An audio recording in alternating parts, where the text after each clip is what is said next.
And in more news, attorney Bill Bischoff is continuing his fight for compact migrants whose tax refunds were garnished by the Guam Memorial Hospital. Bischoff says it boils down to the definition of the word reimbursement. Here's more.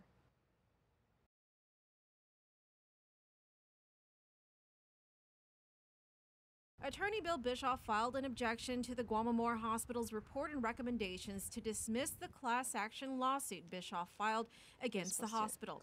Bischoff is arguing that his client, compact migrant Tyron Addison, and other migrants should not have their tax refunds garnished because a hospital receives compact impact reimbursement.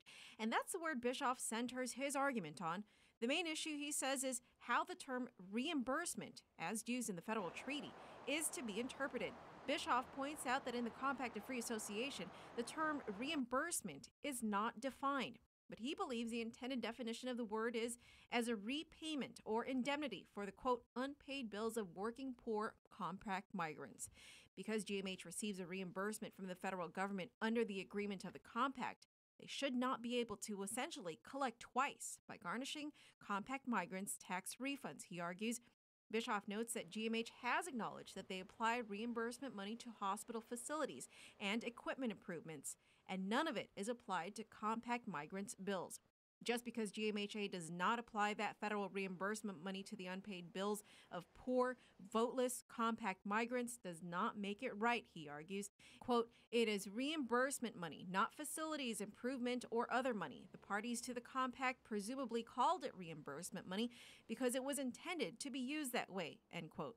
Nevertheless, Bischoff notes that whether GMH is improperly allocating compact reimbursement funds toward capital improvement projects or toward migrants' unpaid bills, it shouldn't matter. Bischoff says ultimately what he's asking for is that GMH be barred from garnishing the tax refunds of compact migrants who have unpaid hospital bills.